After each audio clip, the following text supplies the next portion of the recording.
Hola, mi nombre es Enrique Stola y tengo la posibilidad de comunicarme con ustedes y dar esta clase. Eh, Les cuento un poco que soy médico, psiquiatra, tengo más de 40 y pico de años de médico y unos 38 años como psiquiatra y con bastante experiencia en el campo social y en la vida, así como la tienen ustedes. Eh, Hijos, hijas y bueno, luchando para sobrevivir como todos ustedes. Me defino como feminista. ¿Saben por qué? Les voy a decir. Si vemos la situación mundial, y esto lo aclara muy bien una filósofa argentina, Diana Mafia, si vemos la situación mundial, vamos a detectar que las mujeres están peor que los varones en todos los ítems. Y esto lo podemos comprobar científicamente, lo podemos comprobar a través del método estadístico. Si las mujeres están peor que los varones en todos los ítems, entonces esto plantea un problema ético, moral. Eso no está bien. Y algo tenemos que hacer. Y ese algo tenemos que hacer para modificar esa situación, eso es una posición política. Y eso son los feminismos. Los feminismos, o hablemos del feminismo que agrupa muchas visiones, son un movimiento de liberación que tiene muchas bajas diariamente, el feminismo y el amplio movimiento de mujeres, y que no produce ningún muerto, pero que está transformando positivamente a la sociedad y no hay duda que todas las personas somos más libres a partir de esto. Vivimos en sociedades patriarcales. ¿Qué significa esto? Tengan en cuenta lo que dije recién. Significa que toda la sociedad está estructurada de tal forma que favorece el posicionamiento masculino y coloca a las mujeres y a quienes se definen como integrantes del movimiento de lesbianas, gay, travestis, transexuales, queer, etc., los coloca en una posición de subordinación. Entonces, esto se da hoy en todas las sociedades en donde ha existido el desarrollo, todas las sociedades complejas, en donde ha existido el desarrollo capitalista que conocemos. Existen en el mundo estudios académicos. Estudios académicos son estudios en el campo de las ciencias sociales, de la medicina, de la sociología, etc., que analizan lo que sucede con las relaciones sociales en todo el mundo. Estos son lo que se llaman estudios de género. Esto no es ideología de género. La ideología de género es un verso, es un eslogan para atacar los estudios académicos de género, los estudios científicos de género, que han permitido a las mujeres y a todos los cuerpos y todas las personas subordinadas analizar cómo se dan los mecanismos de dominación social. Y dentro de los mecanismos de dominación social tenemos que tomar algo que aparece muy claro, que es un dispositivo, que es el dispositivo de dominación masculina. Ese dispositivo de dominación masculina es algo que se fue formando con la sociedad patriarcal y es un dispositivo que garantiza la jerarquización de la diferencia. Hay diferencia entre varones, mujeres y diferentes identidades sexuales o identidades de género, pero no tienen por qué estar jerarquizadas. El dispositivo de dominación masculina lo que garantiza es que exista esa jerarquización. Y entonces la palabra del hombre pesa más que la de las mujeres, los hombres son atendidos de una forma especial, los hombres tienen mayores posibilidades de conseguir los mejores puestos. Si el capitalismo dice, bueno, el capitalismo crea 20 empleos, es el patriarcado quien decide cómo se ocupan esos 20 empleos. Y entonces los 10 o 15 empleos mejor pagos los van a ocupar los varones y los menos pagos los van a ocupar las mujeres. Y, por supuesto, para las personas trans, travestis, etcétera, quedan totalmente marginadas de esos empleos. Todo esto tiene una historia, porque muchas veces vivimos una sociedad como si, bueno, esto siempre fue así y hay que mantenerlo así. Yo no utilizo aquí un lenguaje académico, y entonces puedo decirle, miren, un carajo, esto no es así. Esto no es así. Esto tiene historia. Y podemos ir al 1492, cuando se produce desde Europa, que no era Europa todavía, el llamado descubrimiento de América. ¿Y qué pasaba en ese momento? ¿Qué pasaba cuando vinieron aquí los españoles, los británicos, la Iglesia Católica? ¿Qué pasaba con las mujeres aquí y qué pasaba con las mujeres en Europa? Fíjese que en Europa las mujeres ya estaban soportando la matanza de mujeres que había comenzado en 1420, 1430. No tenían participación política, no podían ejercer la medicina, existía la prostitución, había diferencias de clase muy marcadas y las mujeres de clase, lo que sería la clase media, la nobleza, etcétera, estaban subordinadas a los varones. Ya había pasado la época de lo que se llama la cultura homosexual, ¿no? Los cruzados, año 1000, 1100, vieron los caballeros con sus armas, guerreros, etcétera, esos machos que iban y que luchaban, bueno, machos que celebraban estar con otros machos, machos que celebraban la guerra, machos que celebraban las victorias y sufrían obviamente las derrotas, machos que les gustaba entrar entre machos, las mujeres estaban totalmente descalificadas, machos que gozaban con la comida y la bebida y también con el sexo, porque estaba permitido el sexo y lo que más valoraban era el encuentro entre los varones. Todo eso fue cambiando hacia una cultura, a la creación de una cultura heterosexual, con fuertes represiones, especialmente con una sociedad que se va organizando y utiliza un elemento disciplinador a partir del desarrollo del capitalismo de 1492 en adelante, que es el casamiento. Lo comienza la Iglesia con las altas clases y luego eso se va hacia abajo, se va transformando. 1492, llamado descubrimiento de América. 1530, reforma protestante. 1548, contrarreforma católica. Todo eso va haciendo más rígida a la sociedad, en donde los hombres van teniendo cada vez roles más claros en cuanto a la posición de poder y las mujeres en la posición de subordinación. Pero estábamos hablando de la situación de las mujeres en 1492. ¿Qué pasaba con las mujeres 1492 aquí, en nuestra América? En nuestra América, las mujeres tenían participación política porque participaban de las vidas comunitarias. Las mujeres practicaban la medicina. Las mujeres podían manejar su economía y no existía la prostitución. En nuestra América no existía la prostitución.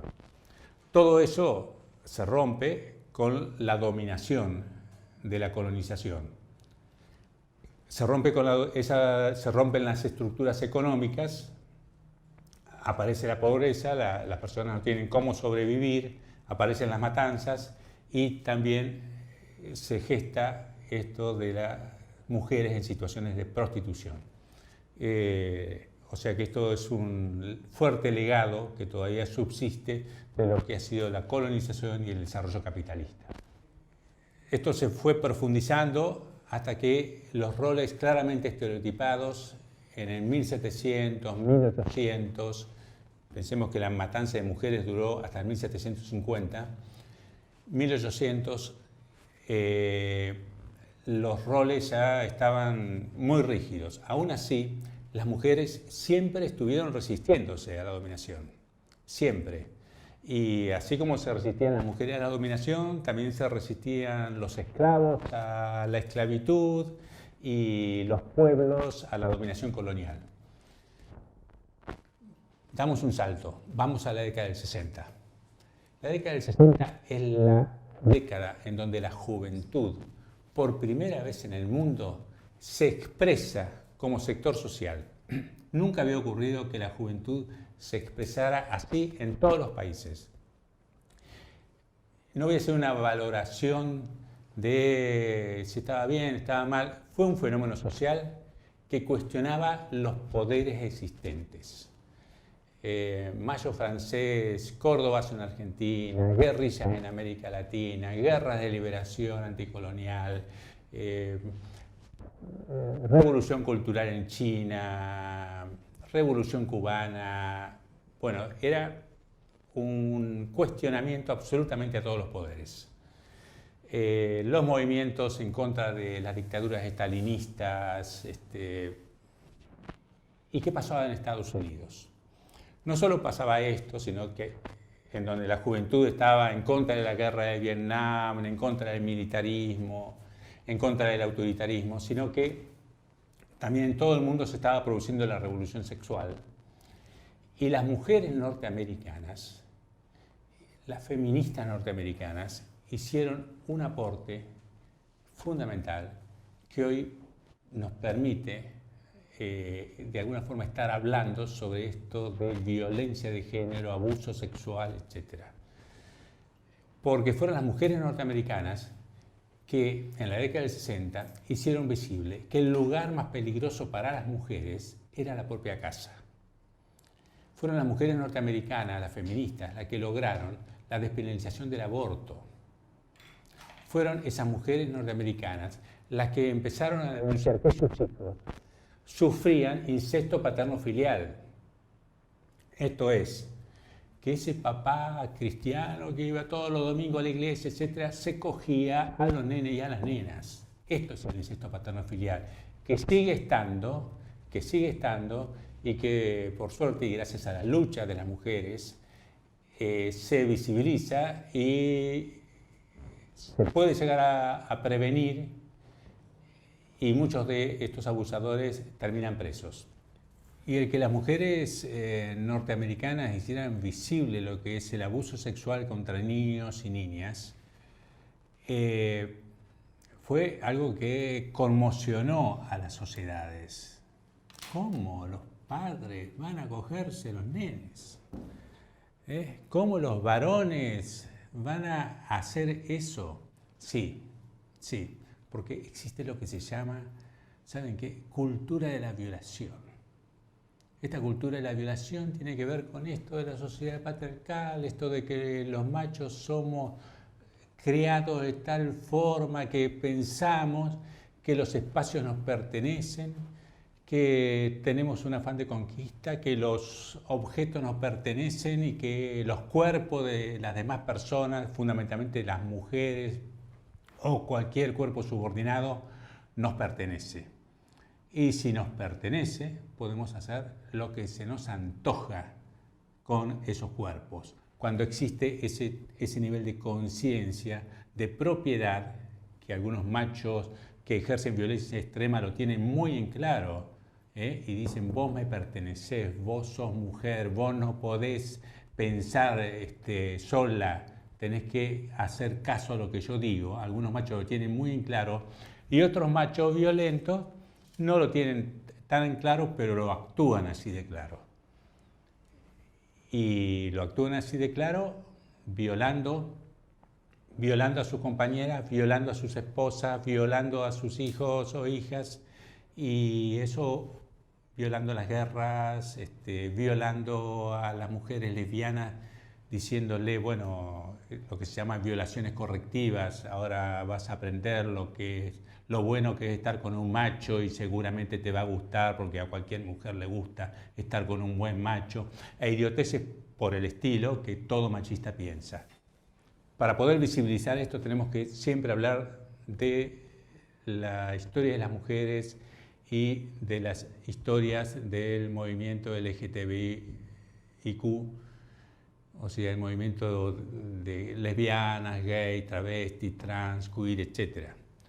Porque en la década del 60 no solo estuvieron las feministas, sino que aparecieron y se hicieron visibles las luchas trans, travestis y las luchas del movimiento homosexual. ¿Qué pasó en nuestro país? Las mujeres hace muchos años que vienen organizándose con las asambleas anuales que realizaban, con la lucha por la despenalización del aborto, con la visibilización de la violencia que cotidianamente sufrían en sus propias casas, en el campo de lo social, las diferencias de tratamientos médicos. Ustedes saben que hasta hace muy pocos años todos los medicamentos que estaban a la venta, y todavía muchos de los medicamentos que están a la venta, están en función de la fisiología masculina, no de la femenina, y eso ocasiona muertes en las mujeres. Entonces, las mujeres han tenido una activa lucha hasta que hace algunos años, con el Ni Una Menos, ocupan las calles, ocupan el espacio público y producen un cimbronazo en la sociedad. Cimbronazo que ustedes han sentido, que todos los varones hemos sentido, y con las últimas movilizaciones el año pasado por la despenalización del aborto, nos encontramos con que las jóvenes adolescentes salieron a la calle y produjeron lo que se llama la revolución de las hijas. Porque esto ha tenido impacto no solo en las mamás y en las abuelas, sino también en los tíos, en los abuelos. O sea, se está produciendo un gran cambio que fortalece lo que comenzó en la década del 60. En la década del 60, con esa rebelión de la juventud y la rebelión de las mujeres dijeron basta al contrato que venía desde hacía varios siglos, desde el 1400 y algo hasta la década del 60 del siglo XX. Ese contrato, que era el que el capitalismo había impuesto y que de alguna forma compensaba a los hombres de más baja clase social, era que a cada hombre le correspondía una mujer. El hombre más rico y el hombre más pobre tenía derecho a tener una mujer. Entonces, esa mujer a la que tenía derecho se casaba con él y al casarse no tenía casi derechos.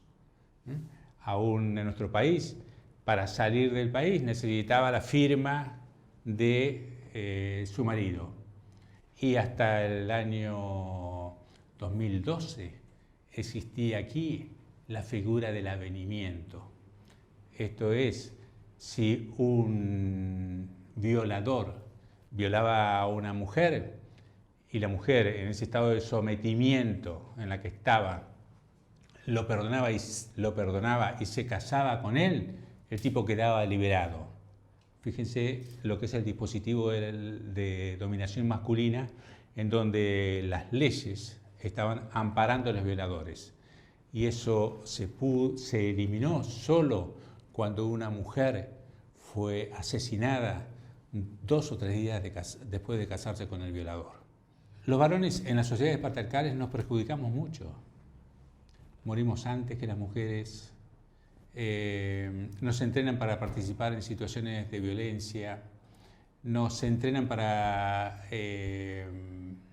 ser duros, machotes, nos quitan la posibilidad del contacto fluido, afectivo con hijos e hijas, con amigos, amigas, nos tratan de eliminar la ternura y la amabilidad, o sea, nos mandan a la guerra y son otros machos los que deciden que vayamos a las guerras en función de intereses económicos o ideológicos que van a beneficiar a aquellos que deciden las guerras. Eso ustedes lo saben muy bien. Es como si ahora habláramos del mercado, el famoso mercado capitalista, y los que están bien metidos en el mercado pueden ponerle nombre a cada una de las personas que manejan ese mercado, que pueden llegar a destruir países. Y esos que manejan esos mercados son machos también. Es decir, todo esto hace a la sociedad patriarcal y a la dominación masculina. En el 2012, invitado por el Ministerio de Seguridad de la provincia de Buenos Aires, tuve oportunidad de dar durante un año un seminario sobre violencia de género y feminismo en las escuelas Bucetich a las y los ingresantes de las escuelas. 120 alumnas y alumnos cada lunes de las diferentes sedes, en donde trabajábamos una introducción sobre el contexto social, económico, político e ideológico, como para entender por qué se daba la violencia machista, y luego con técnicas psicodramáticas lo que buceábamos es que en cada grupo, cada uno de los integrantes del grupo contara una experiencia que hubiera vivido de violencia, ¿no? Entre los 5 años y los 15 años. Luego el grupo decidía o elegía una de esas escenas y se dramatizaba, se ponía en acción. Esto tenía un objetivo, y el objetivo era que estos ingresantes, que iban a ser funcionarios públicos y tenían que cumplir con un deber social, pudieran empatizar ante las situaciones que se encontraban con víctimas de violencia machista o situaciones de violencia intrafamiliar, víctimas de violencia de género, o niñas, niños, adolescentes víctimas de abuso sexual o de violaciones, pudieran empatizar con estas víctimas a partir de recordar y de registrar las propias experiencias de violencia en donde ellos y ellas habían sido víctimas.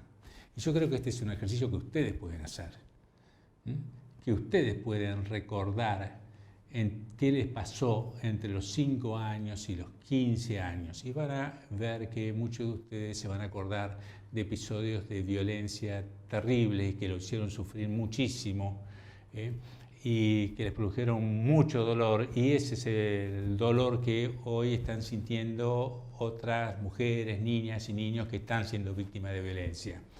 O muchos de ustedes han vivido situaciones de ser abusados, a veces por el papá, que un padre que abusa no es un padre, ¿no? Es un progenitor, nada más, pero no es un padre, porque los padres cuidan, protegen, no abusan.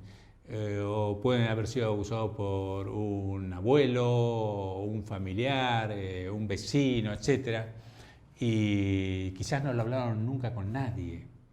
Entonces las personas que han sufrido abuso sexual hablan cuando pueden, hablan cuando pueden vencer ciertas cuestiones internas, y a la vez cuando hay una escucha que no va a juzgar, y no hay tiempo, porque para el sufrimiento psíquico no valen los tiempos judiciales ni vale el almanaque. Entonces una persona puede hablar al año de haberse producido el hecho de violencia sexual, a los 10 años o a los 40 años. Hablan cuando pueden. Bueno, pero vienen, hacen denuncia y vuelven de nuevo y vuelven de nuevo y nos cansa.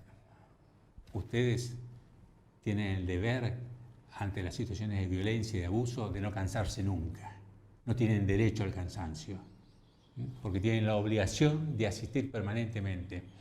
Porque, a ver, cualquiera de nosotros ha tenido alguna experiencia afectiva con una pareja, heterosexual, homosexual, como quieran. Y la pareja no anduvo. ¿Cuánto costó separarse? Cuando hay violencia, esto se vuelve terrible, porque los violentos son estafadores afectivos y las mujeres que entran ahí, cuando se dan cuenta que hay algo que no está cerrando, ya están sometidas, ya están en una situación de dependencia y no solo está la implicación afectiva, sino que tienen que romper la situación de dependencia. Y esto es muy difícil y esto hace que se vayan y vuelvan, porque cada vez que se van entran en una crisis de angustia terrible, o a veces hay situaciones socioeconómicas que hacen de que vuelvan, porque si no mueren de hambre. Entonces, no se cansen, no tienen derecho a cansarse. Normalmente, siempre, en todo grupo, y ustedes son parte de un grupo, hay un pequeño grupito que se resiste a todas estas cosas que estoy hablando, a todos estos conceptos que estoy hablando.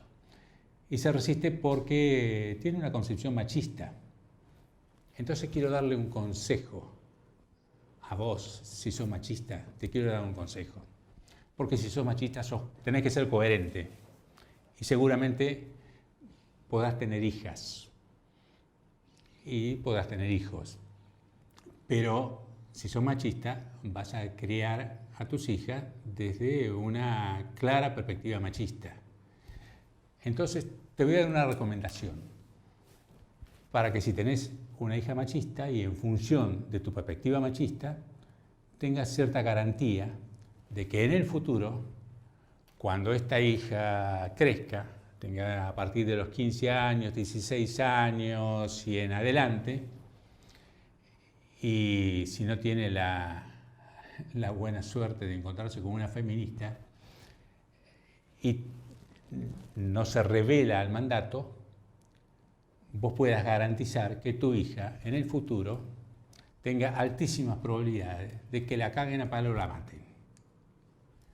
Y ¿sabés? Lo puedes lograr muy fácilmente con dos cuestiones.